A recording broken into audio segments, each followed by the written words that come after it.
So let's start today's topic. So what is mind and what do we actually think of the mind is something very strange. Like in common usage, this word mind in our daily life is used in many ways. Like someone may say, I have made up my mind. I have made up my mind means he says that okay, he has taken a determined like he has fixed a determined way of thinking that this is what he's going to do. It just slipped out of my mind. It appears as if mind is like a memory device. It has slipped out of my mind. Okay, mind your steps. So be attentive with what are you doing. I'm in two minds. This is dilemma. Mind your own business. You just be concerned about your own work. Why are you coming in my zone? I see something playing on your mind. Never mind. Have you changed your mind? She's broad minded. You are absent minded. So many ways in which we use this word mind. But actually, what the mind actually is, that's why we can compare mind to a UFO. What is a UFO? Unidentified flying object. So, mind most of the time, like we cannot actually identify what is the mind actually because it's invisible, but and it keeps jumping from one thought to another. So it's like an unidentified flying object. So but we can know the presence of mind by the effect what it has on all of us. So these are five various functions or characteristics which the mind works. Like generally you will see people having a self talk.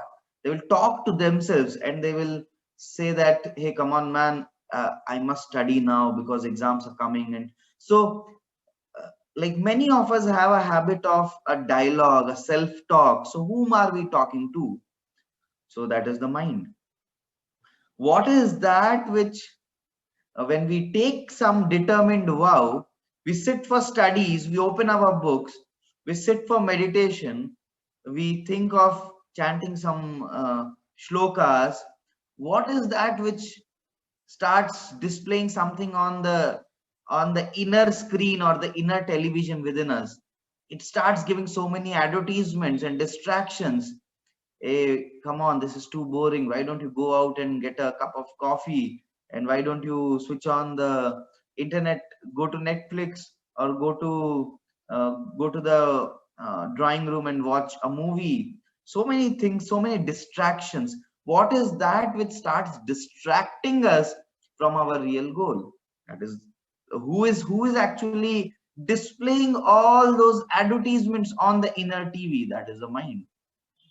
Sometimes the mind puts us in dilemma, like we have this opinion or that opinion, and the mind is playing a double role and saying that I think you should do this because this is important, this is correct, and this will give you better marks, this will give you better career. And then the same mind will start saying, but I don't you think that in that you are not going to enjoy? Don't you think that this is what is going to give you more pleasure?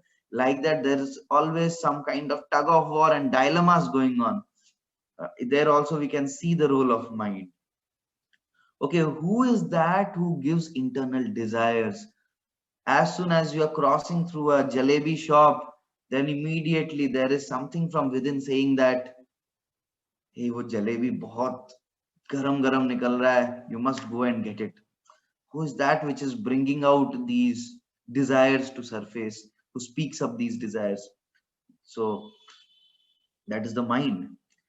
And mind is something so powerful that even when we are asleep, even when we are not conscious, mind is constantly working. That's how dreams come, because dreams are a state of existence where the physical body is asleep, but the mental body, but the subtle body, the mind is still working. So that's how dreams come. Okay, so this was a research by psychologist Matthew A. Kingsworth and Daniel T. Gilbert. of Harvard University, and they showed that people spend almost 47% of waking hours thinking about something other than what they are doing, which impairs their creativity, performance, and well-being. So the mind has got two wings. One wing is the future wing, and one wing is the past wing. So uh, it makes us feel sorry for the past and makes us feel worried for the future. So the lamentation of the past and the anxiety of the future, in that we lose what we have known as present. So that is why it is always very important that when we want to bring back the mind in focus. So Krishna in Gita gives a very beautiful example of a tortoise. He says that you see a tortoise keeps bringing back its own senses back. Whenever the senses or the mind wanders, you have to bring it back to focus. So that is called the awareness exercise. So you can do this awareness exercise in a very simple way. Just imagine, like where I'm sitting, there is a air conditioned. There's a AC which is working, and if I see the AC on the AC, the name Panasonic is written, and there is the temperature which is mentioned, and there is a yellow color sticker which is attached to it, and I can observe the wire and the plug and the switch and all these things. So as soon as you observe, analyze something in the present, what is there in front of you. Okay, I have this book. This book is called Mind It. So if I observe, okay, what all is written. So as soon as you start focusing on the present, then immediately you are cut off from past and future. So you have to consciously make that awareness exercise to bring back the mind and focus. Okay, I want any one of you, this paragraph is a complete mess. I'll read the title, The Phenomenal Power of the Human Mind. I want any one of you to volunteer and unmute yourself and speak this paragraph. So let's see how correctly you can speak it. May I, sir? Yeah, please. So According to a research yeah, at Cambridge University, it doesn't matter in what order the letters in a word are. The only important thing is that the first and last letter be in the right place. The rest can be a total mess and you can still read it without any problem. This is because the human mind does not read every letter by itself, but the word as a whole. so what's your name? Sir Manas. Manas. Thank you so much, Manas. So Manas actually means mind, right? Like Manas means something related to mind. Yes, sir. Yeah. So very rightly you picked it up and you read it. So like I really want to thank Manas, and you can see that you could have said that why I did not read it, because you could have said that sir आप पहले से पढ़ चुके हो इसलिए आपको पता है आपके माइंड में पहले से stored है. But even any one of you try to read it, you will see that you can read it almost flawlessly. Only it may be one or two long words you may not be able to spell it. So this is the power of the mind. So much mess around, but the mind can actually figure out.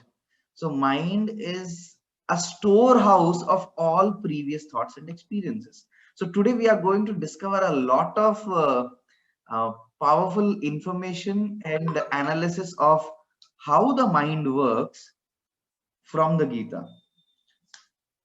And you'll be amazed that our scriptures have got such depth of information.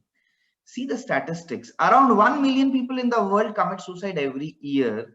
That is one person every 40 seconds. So from the time we began this session, maybe around 10 minutes. So 10 minutes means almost somewhere around like 600 seconds. So you can imagine almost like 15 people are dead. 15-20 people are dead by now.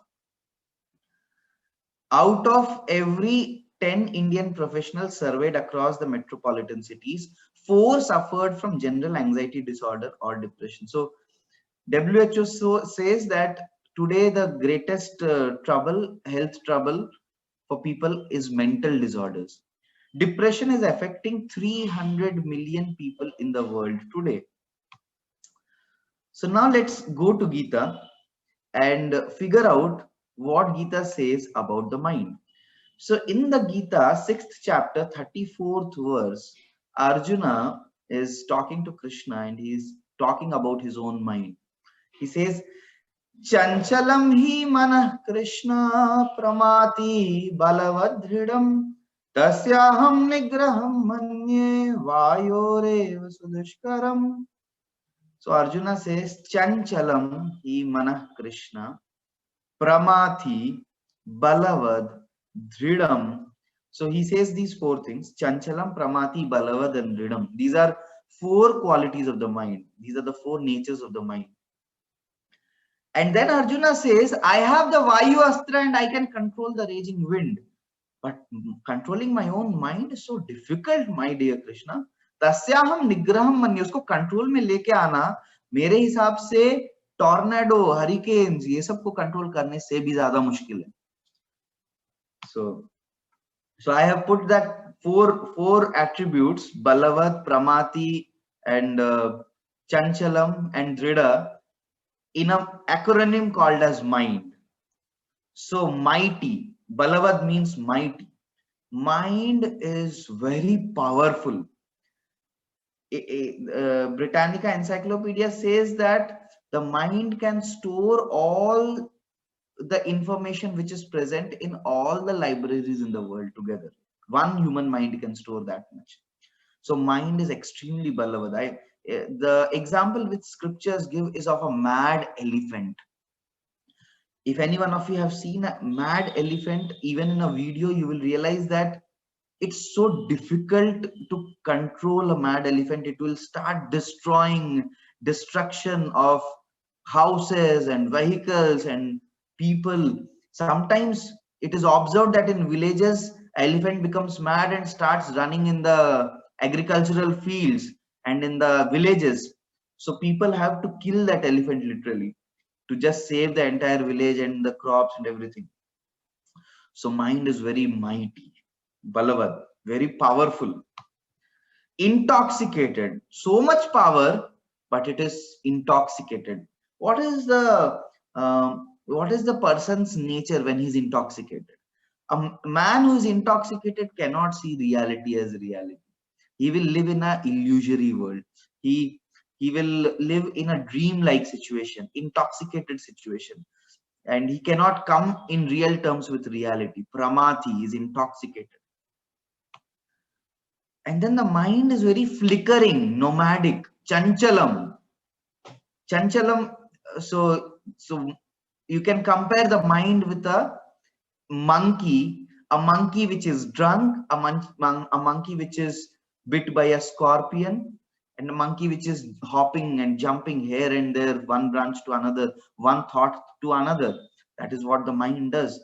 So the mind is nomadic or chanchalam. It is very difficult for the mind to sit at one place. It's always wandering and it's always moving from one thought to another. And the mind is also disobedient. It is obstinate. It is stubborn. I don't know if any one of you have seen a small child. कभी मेले में एक छोटा सा बच्चा, he goes to a shop, मेले के दुकान में जाता है और बोलता है कि पापा वो बंदूक चाहिए, and Papa gets that banduk. After he gets that banduk, he goes to the next shop and he says, Papa वो भी चाहिए. Papa says, एक बंदूक है, अब दूसरा बंदूक किस लिए? And the child knows that this is a mela and I can also create a scene. And he knows the weakness of the father also, that if I create a huge scene and he'll start crying like anything, in such a way he will cry that everyone around in the mela will think, क्या क्यों बच्चे को परेशान कर रहे हो, क्यों बच्चे को मार रहे हो? And the child wants to actually attract attention of the entire crowd, and the father is like embarrassed and he has to purchase and finally give it to the child. So mind is very, very obstinate. So how many of you, so I'll give all of you half a minute to think, and you can quickly type in chat box. And if any one of you want to share, you can also share your experience. How many of you have noticed your mind being obstinate to get something, being over possessive to get something? जब तक वो खरीदेंगे नहीं, जब तक वो करेंगे नहीं, वो पाएंगे नहीं, till that time the mind is not going to be peaceful. Obstinate like a small child, or flickering like a monkey, keeps hopping from one thought to another and keeps distracting us. Or it really many times puts us in illusory world, a virtual reality we are fixed in, and we think that this virtual reality is what is going to give me pleasure. And we have really faced difficulty controlling the mighty elephant, mad elephant like mind. So you all can quickly type in the chat box and tell me. Then by that time I'm going to show you a video. So I'll first take 30 seconds and think of situations when your mind has done that to you.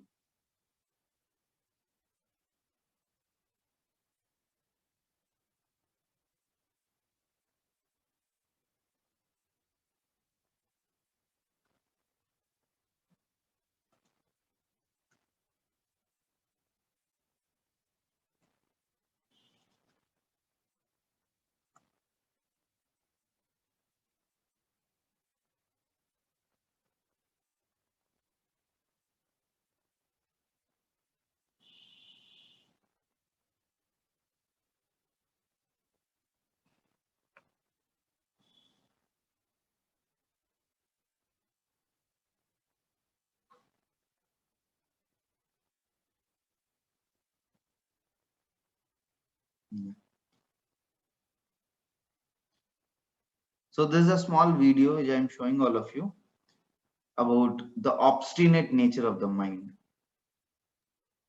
Is the screen visible, and can you just share if it's audible also?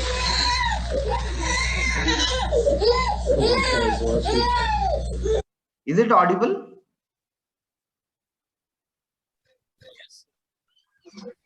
Yes, sir. Yeah, the video quality is not so great, but the concept is beautiful. So you will understand it. Just watch it.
So this is how the mind is.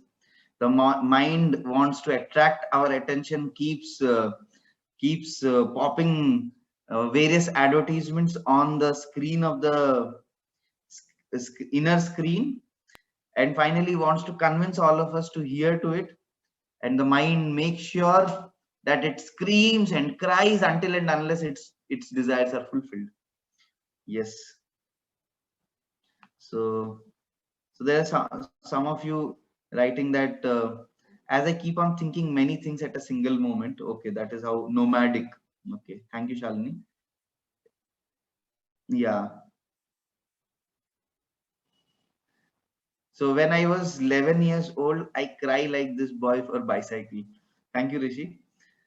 In fact, I remember that sometimes when I go on the internet for purchasing something, and then suddenly the mind sees, okay, earphone or something. And how many of you have noticed that suppose some thing you are going to get, like some earphone or some book or something is going to be delivered to you, how much you are anxious, okay kab delivery hoga, aaj date hai iska delivery ka, and then you see that okay it is out for delivery and you are expecting the person to come at some time.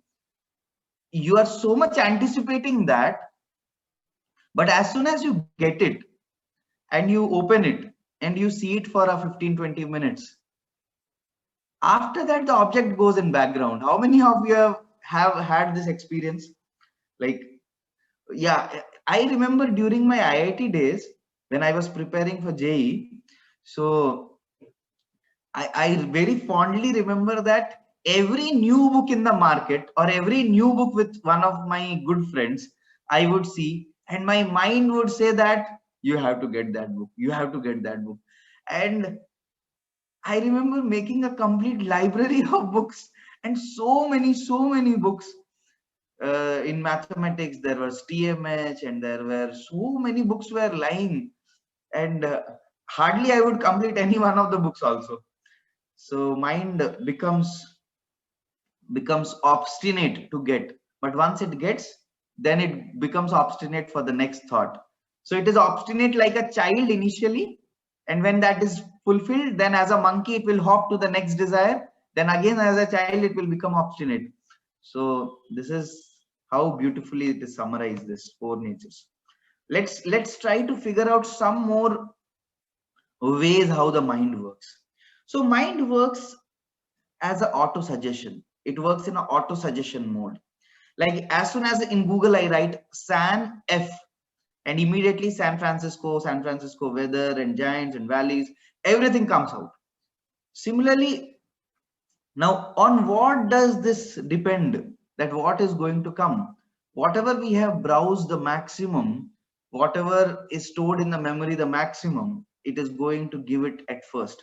So suppose I type in Google B, and I have been watching a lot of Bollywood movies, then immediately what will come is bollywood.com. But if I have been constantly reading Bhagavad Gita using Google, then Google will give, as soon as I write B, it will give bhagavadgita.com. So whether bhagavadgita.com comes or bollywood.com comes, it is depends on what I have previously done. And now, interestingly, because mind is trainable, mind is something which is in our reach to train it, to empower it, to access and harness its power. We have the choice with our conscious choices. Even if till now we were bollywood.com, we can make it bhagavadgita.com. So we can actually reprogram the mind and rewire the neural networks of the mind. So in Gita there is this analogy of mind as the ropes of the chariot. So this analogy says the 5 horses are compared to the 5 senses, and the ropes which are pulling the horses are compared to the mind, and the chariot driver who is compared to the intelligence, and the person who is sitting in the chariot, he is compared to the soul or the real person, all of us, the living entity. So the living entity, the real person, is the soul who is sitting as the passenger, and the chariot driver is the intelligence, the ropes are the mind, and the 5 senses are like the 5 horses. Now interestingly, on what does the control of the horses depend?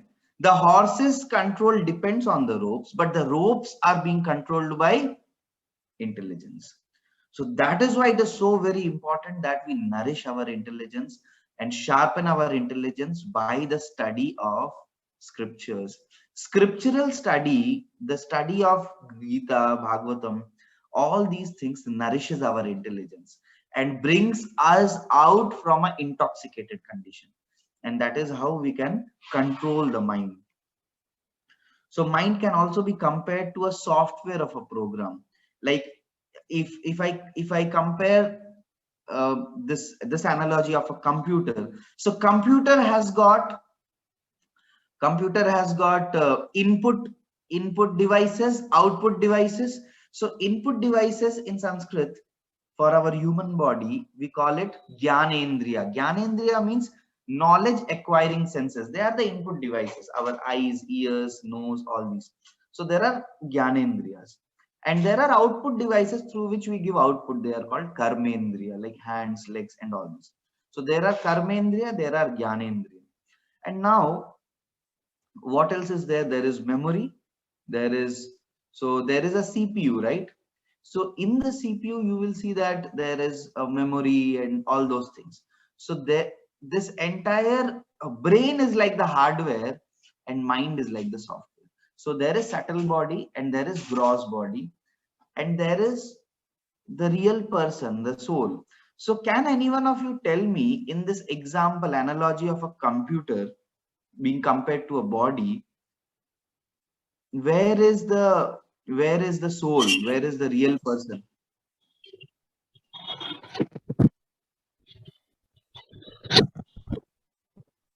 In this analogy of a computer and a human body, we understood the subtle body as the software and the gross body as the hardware, but where is the soul, where is the real person?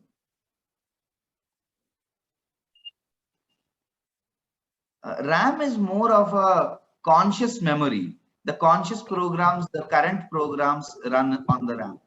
Monitor is like the screen which displays. Monitor is not exactly the real person. Even CPU is like CPU language. Okay.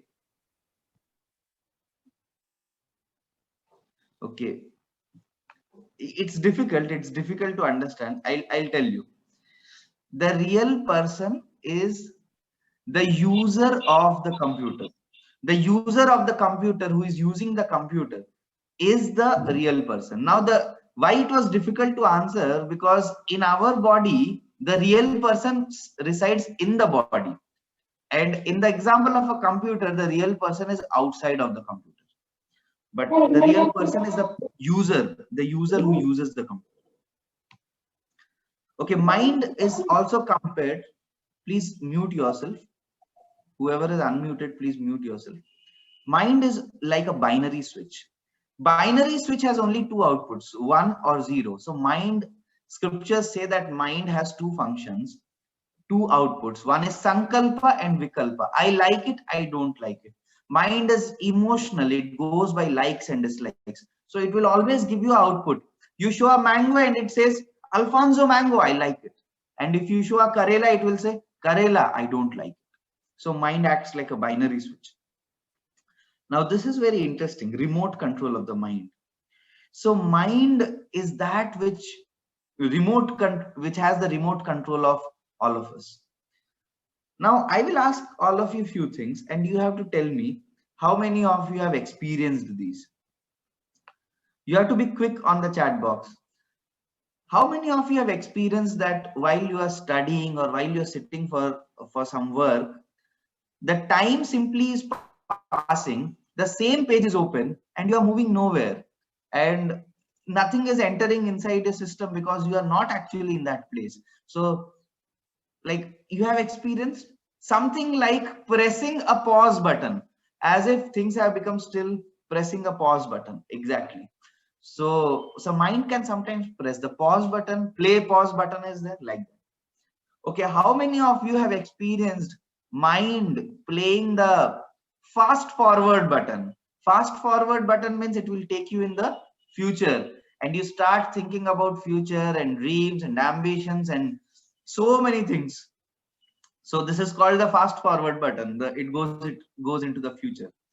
And for how many of you the mind takes you generally for the rewind button? And this is a slow rewind. It gives you a slow motion feel of what all happened and how this person said like this to me and why I did not score well in this. So the mind can sometimes play the rewind button. And now how many of you have seen your mind playing brightness, increasing brightness button? So if you increase the brightness, then you will start idealizing some heroes. Oh, as soon as you see Kohli, or I don't know, whoever is your favorite cricketer, maybe Rohit Sharma or Kohli or Dhoni, or you see some great business tycoon, okay, Sundar Pichai or someone, or APJ Abdul Kalam, immediately your mind presses the brightness button, because you start seeing him as a heroic personality. And as soon as you see a rapist, a terrorist, and all these, then the mind presses the negative brightness, like you reduce the brightness. And there is a contrast button, you know what it does?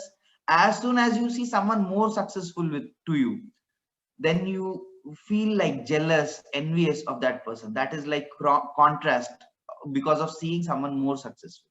And as soon as we see someone less intelligent, less successful, poor, then we start feeling superiority complex, like we start feeling proud. So mind has got a lot of buttons. So this is remote control of the mind. There is a technology called as deep fake technology of mind. Deep fake technology, you know what it does? This is based on artificial intelligence, and artificial intelligence simply works based on like how you make the machines learn through data. So machine learning and artificial intelligence works on, you give so much information and data through which you train the machine, and then the machine will actually start responding to other situations also based on the inputs you have taken. So this deep fake technology is used to create fake videos of a person.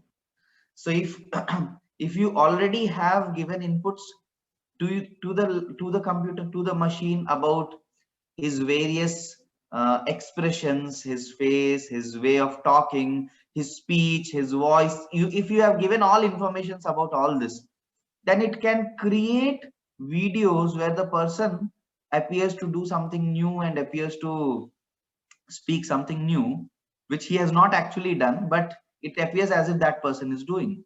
It can be done through artificial intelligence. So mind also works in a very similar manner.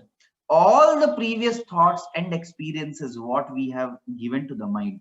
So Lord Krishna is the first personality in the entire creation who actually gave this technology of AI.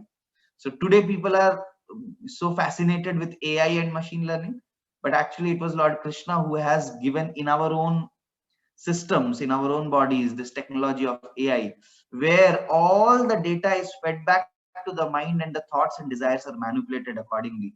And then that creates newer thoughts and newer desires.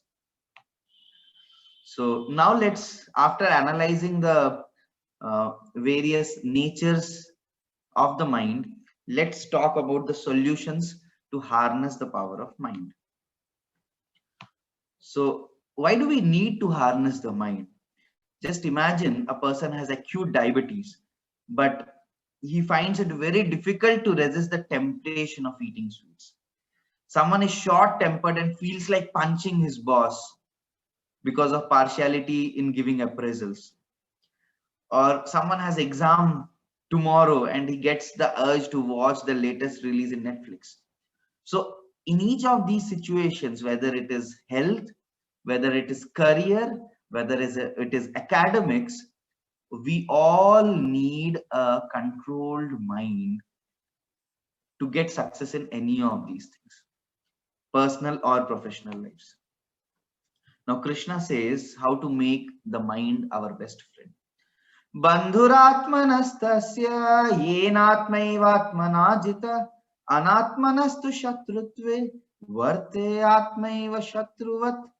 So Krishna says, for a person whose mind is controlled, the mind is the best of the friends. And for a person whose mind is uncontrolled, the mind is the worst of enemies. Now, obvious question comes, how to make our mind best friend by controlling it? So the answer to this is given by Krishna as the answer to Arjuna's question, which we saw earlier. I think I have not put that shloka here, but that shloka is Asamshayam Mahabaho Manodurnigraham Chalam Abhyasena tu kaunteya vairagyena cha grihyate. So Krishna gives these two solutions of abhyas, of practice, of discipline, of taking to a positive alternative, positive practice, and vairagya. Vairagya means you have to give up that environment, that situation, those activities which are responsible for the uncontrolled nature of the mind, and replace it with positive. So so I have the same solutions. I have put it little more systematically. First and foremost, all of us need to be clear with the right purpose. How many of you can recollect your JEE preparation days? So during your JEE preparation days in your family, there may be so, like if you are preparing in Kota, did any one of you prepare in Kota? Like you were not with your family members and you went to the coaching and you prepared residential coaching. Anyone is there like that? So if you were, if yeah, so some of you are like that students. So can you all just tell me quickly that for any of the family event, would you immediately come from Kota? अच्छा घर में किसी दूर रिश्तेदार का शादी है तो पार्टी में जाने के लिए would you come from Kota? Those 2 years or 1 year of your stay, many of the students don't even use smartphone. They use a small button mobile. Many of the students don't watch any movies during that time. They don't go to home often. Only once or twice they may visit a home for some festival. So why? So can any one of you tell me, like maybe Rishi or Satish or Prashant, any one of you would like to unmute and speak quickly? Hare Krishna. Hare Krishna, sir. Yes, please. Yes, sir. Yeah. During my life phase in Kota, I have skipped my own sister marriage while I was 1500 kilometer away from my home, and I can't escape my exam also because the pre-board was about to come and the marriage ceremony was also there. So I just convinced my father that let me stay here and I will meet them after my exam. Yeah. So why did you skip it? Because you were clear with your goal, because you were clear with your purpose, isn't it? So most often we have distractions around us because of proper attractions to our real goals, our real purposes. So there was a famous spiritualist, famous philosopher who said, we are not human beings on a spiritual journey, but we are all spiritual beings on a human journey. So Gita gives purposes at various levels. There may be short-term purposes and goals oriented towards one's career, one's academics, one's family, but ultimately all of us as spirit souls, part and parcel of the Supreme Lord, our ultimate purpose is to attain eternal happiness, to attain eternal freedom, to attain eternal loving relationship with the Supreme. So when that purpose is clear, then we will not get deviated with small temporary petty pleasures of this world. Just like if you have exams tomorrow, then you can actually avoid a test cricket match going on. Why? Because you know that I may get some pleasure by watching this, but if I study in exam and I get good grades, then that is a much better investment and a much better achievement and success and happiness eventually. So if the purpose is clear, we will find happiness in long-term goals and not in short-term petty pleasures. Second, study your mind as a detached observer. Most often when the mind gives us a proposal, gives us an advertisement, in the inner screen we get certain advertisements, certain distractions. Hey man, don't you see that billboard shows that advertisement? Are you not wanting to get that? Or this Amazon gives this pop-up, are you not interested in this? As soon as the mind says, all of us, instead of identifying that I am different from the mind, we identify as if that voice is my own voice. So we misidentify the mind's voice as my own voice. So Krishna is saying to all of us that mind is the worst enemy till it is uncontrolled. And especially in conditioned stage, it is more like an enemy. Now, how many of you would take the words of an enemy seriously? How many of you would take the words of an enemy seriously? I think none of you would actually take the words of an enemy very seriously, because you know enemy is not going to benefit you. But do you know the greatest in history, the greatest damage has been done by such kind of people who actually behaved like friend, and who actually disguised themselves in the garb of a friend or a well-wisher or a citizen. Like, have you seen that? Do you remember any great celebrities or politicians or these kind of yeah, politicians who died because of their own very near and dear one killing them, their own personal assistant killing them, right? We have so many examples of such people, like Nathuram Godse killed Mahatma Gandhi, and then Sanjay Gandhi was killed in a similar manner. So basically, what I mean to say, it is easier to face the enemy when we know that that is the enemy and it is outside of me. But it is difficult to face the enemy when the enemy comes and mixes amongst all of us. And that is what the mind does. And not just mixes, the enemy makes us feel that enemy's voice is my own voice. So all of us need to study our mind as a detached observer. What does this mean? Now I'll give you few real case situations, and you have to tell what is the right way to spell it. Like if I say, I feel like beating this guy, I feel like punching this classmate of mine, what should I say? Instead of I feel like punching my classmate, can anyone quickly tell me what is the right way to spell it out? And anyone can quickly try. Yes, you can. Yeah. Yeah, Vibho Tripathi says that my mind says, my mind is wanting to punch this guy tightly. Okay. I don't feel like studying. What's the right way to see it? I don't feel like studying. No, my mind says, or my mind, in Hindi actually you say this, mera man nahi kar raha hai, right? So it means you know that it is your mind which is not wanting. Aaj padhne ka man nahi, exactly like that. So this point is very important. I really want all of you to apply this in your own life. You will see a tremendous difference, because you will start seeing yourself different from your mind. And that is the first stage of victory, because you have identified the enemy not as yourself. Okay. Discipline mind with steady practice. So discipline is a very important ingredient of success. Generally, people think that success is made up of talent. So the ingredients of talent are made into a recipe of success. But can you all quickly tell me that to convert the ingredients of talent into the recipe of success, you need something? Can you tell me what do you need to convert ingredients into a recipe?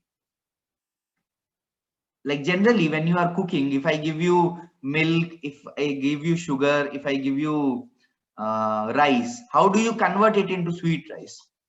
If you want to make sweet rice out of these three ingredients, what do you need? Yeah, I have given you sugar, milk, and grains. Okay, right process. Okay, right process. Heat. This is what I was looking for.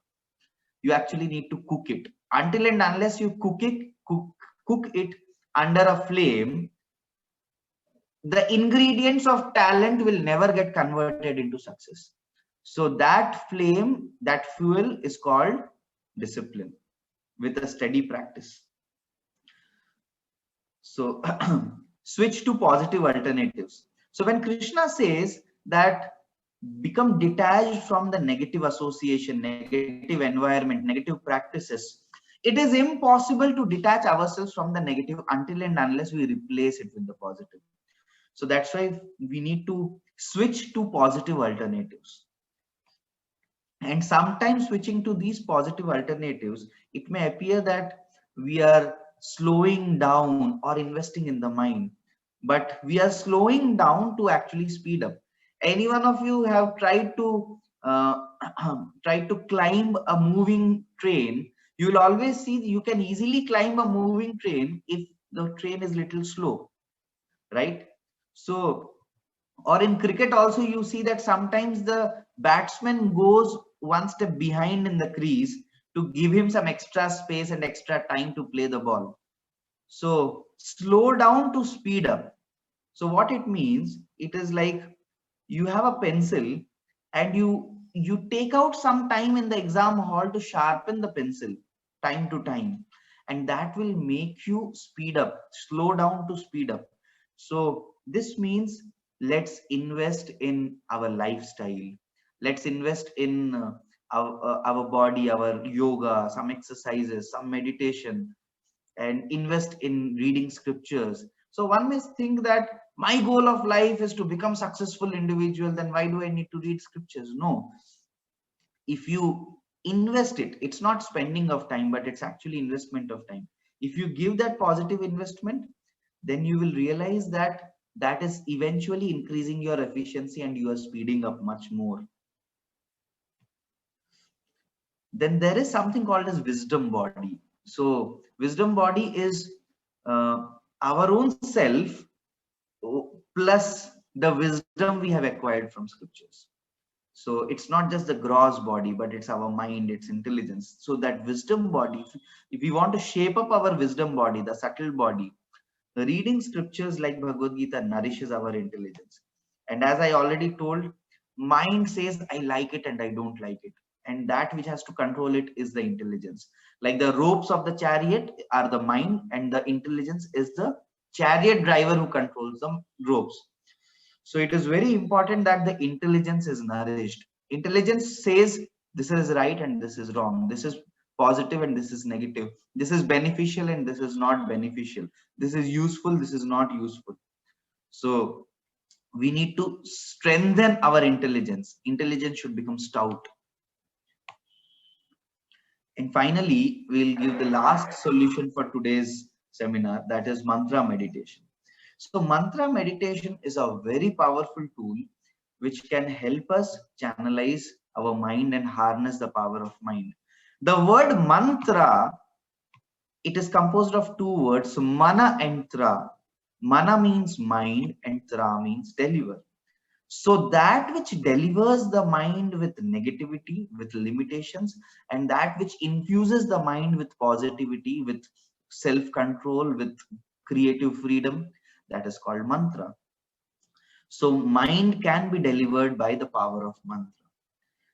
And I personally chant this mantra, the Hare Krishna Maha Mantra, because this Hare Krishna Maha Mantra is specially mentioned in the Kali Santrana Upanishad. So I would request each one of you, I will take a separate session, a small session on the power of Hare Krishna Maha Mantra and how does it work and what are the places where it is mentioned. But for today, I'm just introducing the mantra and I'll tell you the process. Hare Krishna, Krishna Krishna, Hare Hare, Hare Rama, Rama Rama, Hare Hare. Iti Shodashakam Namanam Kali Kalmasha Nashanam Nattah Parataro Upaya Sarva Vedeshu Drishyate. So the Kali Santrana Upanishad says these 16 words, Hare Krishna, Krishna Krishna, Hare Hare, Hare Rama, Rama Rama, Hare Hare. These 16 words have the power to remove all the negative influences of Kali Yuga, all the distractions of Kali Yuga, all the problems of mind which we face in the Kali Yuga. Nattah parataro upaya. There is no other better upaya than this. Nattah parataro upaya. Na ati parataro upaya. Have you searched all the Vedas properly? Sarva Vedeshu Drishyate. After searching all the Vedas, you will not get a better solution to actually develop focus, concentration, and to harness the power of mind. So the process of mantra meditation is very simple. We can choose a suitable place to sit, a distraction free environment, sit comfortably and attentively, just regulate your breathing and be in the present. Don't think about past and future. And fourth, repeatedly chant the mantra and keep hearing the mantra. So mantra meditation is a science of speaking and hearing. Like I'll just show you by doing it 10 times. Hare Krishna, Krishna Krishna, Hare Hare, Hare Rama, Rama Rama, Hare Hare, Hare Krishna, Krishna Krishna, Hare Hare, Hare Rama, Rama Rama, Hare Hare, Hare Krishna, Krishna Krishna, Hare Hare, Hare Rama, Rama Rama, Hare Hare, Hare Krishna, Krishna Krishna, Hare Hare, Hare Rama, Rama Rama, Hare Hare, Hare Krishna, Krishna Krishna, Hare Hare, Hare Rama, Rama Rama, Hare Hare, Hare Krishna, Krishna Krishna, Hare Hare, Hare Rama, Rama Rama, Hare Hare, Hare Krishna, Krishna Krishna, Hare Hare, Hare Rama, Rama Rama, Hare Hare, Hare Krishna, Krishna Krishna, Hare Hare, Hare Rama Rama, Hare Hare. Like this, when we keep on chanting, you know what happens? Because the mind has a nature to focus only on one thing at a time. It keeps on hopping from one thought to another thought, but it can only think of one thing at a time. So as soon as mind wanders, you have to bring back through sound. Hare Krishna, Krishna Krishna, Hare Hare, Hare Rama, Rama Rama, Hare Hare. Like saying so many n number of things. Why don't you do this? Why don't you do that? But you keep saying no. Simply chant Hare Krishna, Krishna Krishna, Hare Hare, Hare Rama, Rama Rama, Hare Hare.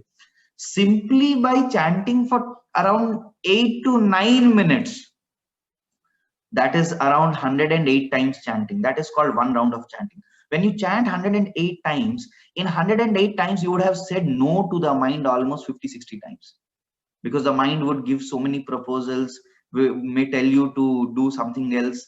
But if you have said no to mind, so in 10 minutes you have trained yourself to say no to the mind 50-60 times. Then what to speak in life? Whenever some small temptation comes, you can easily say no to it. Some pop-up comes, some message comes, some advertisement comes. Your mind says, why don't you go to Netflix and watch this? You can easily say no to any such temptations, because you are training the mind, training yourself in saying no to the mind.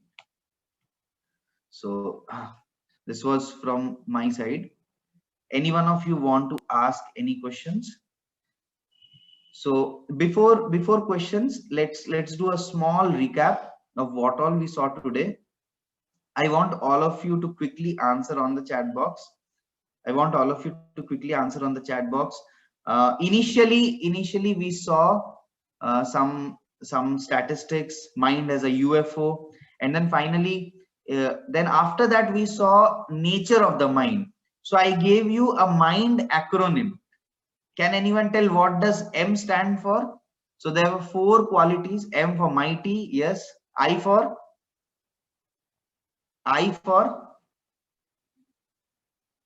yes, I was intoxicated, and N was anyone remembers? N was nomad. Powerful, very nice.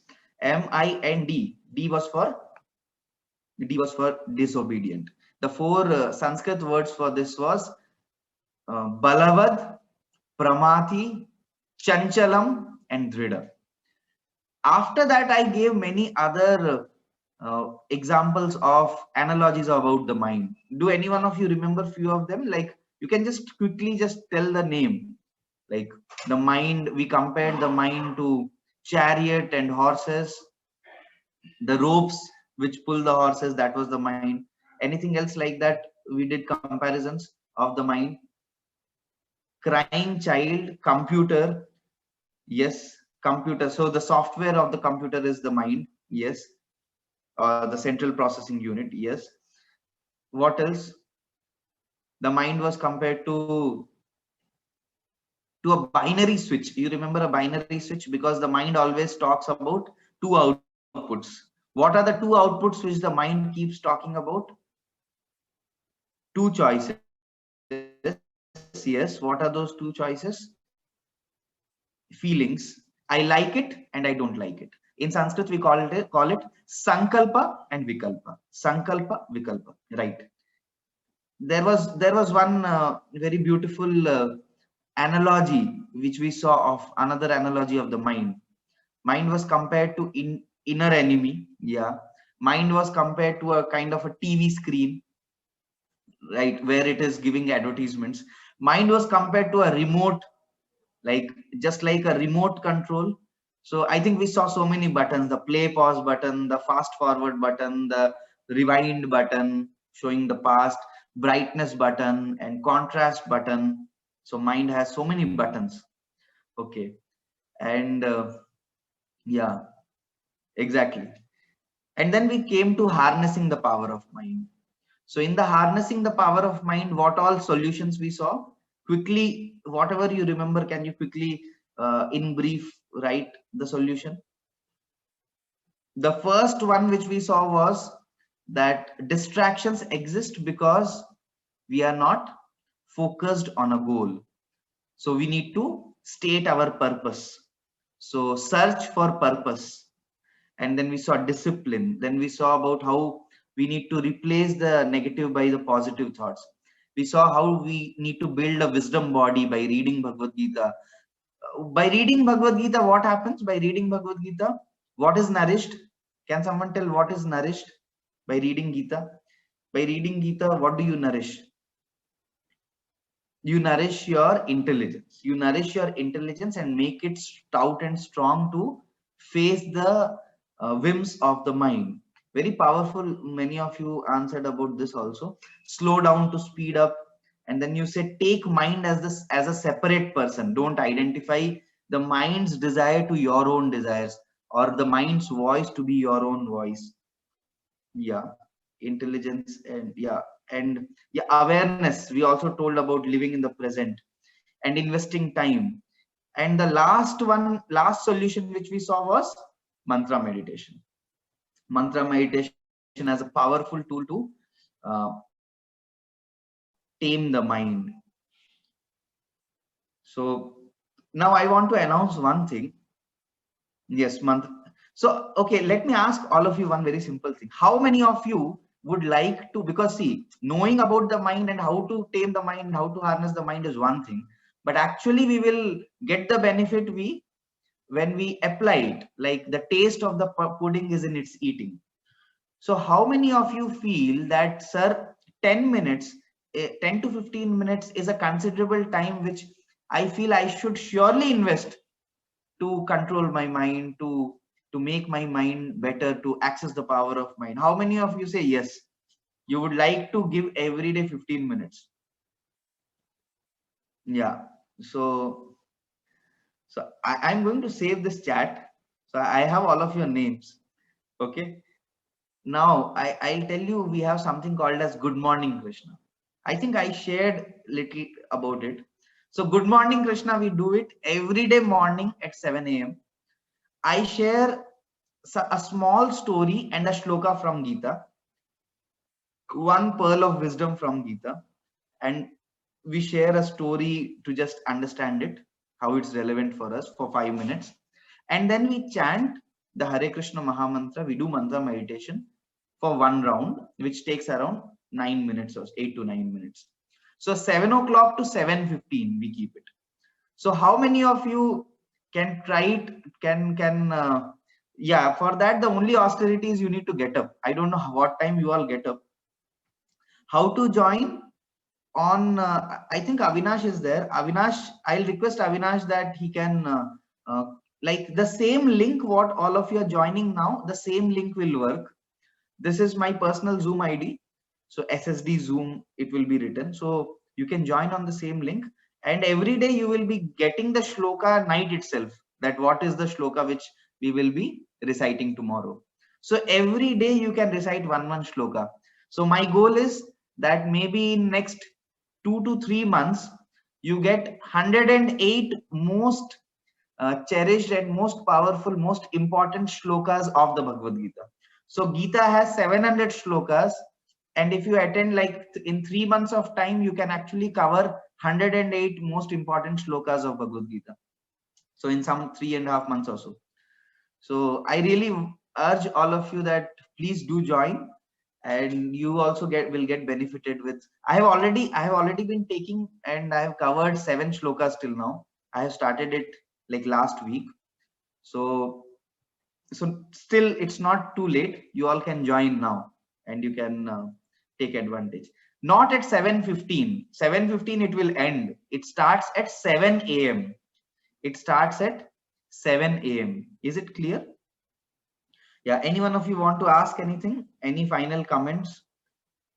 Or anyone wants to share any comment about today's session, what we discussed? Just feel free to share anything, or any questions you have. I can take that. Just in next 3-4 minutes we'll end the meeting. So if any one of you want to say anything, please unmute yourself and speak up.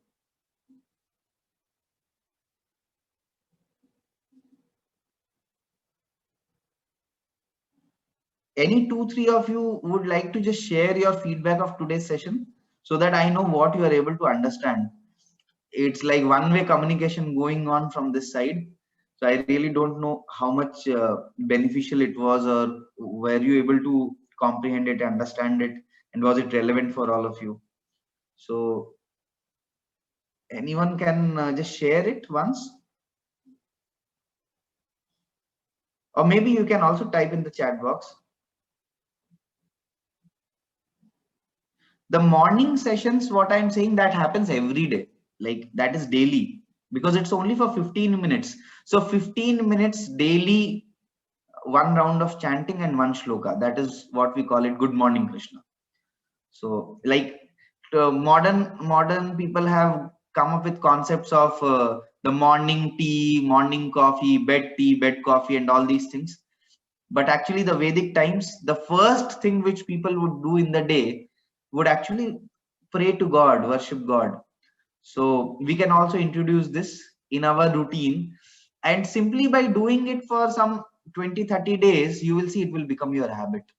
You will see a great positive change in your own personality, because you're beginning your day on a very positive note. So let's make it a priority to invest these 15 minutes daily for our self-development. Okay, Rahul? Yeah.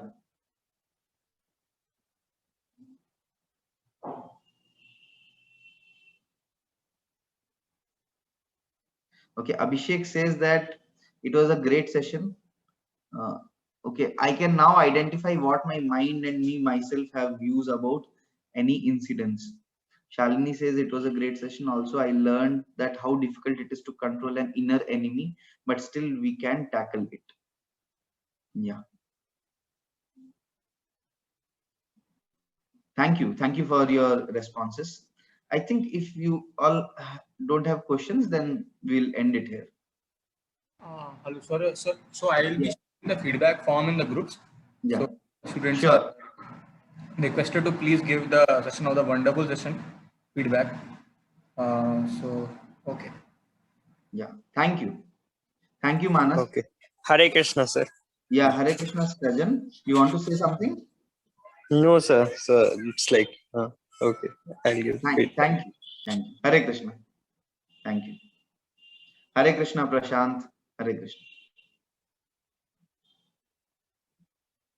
Nishant, I'll make you get the recordings if your network is not so good.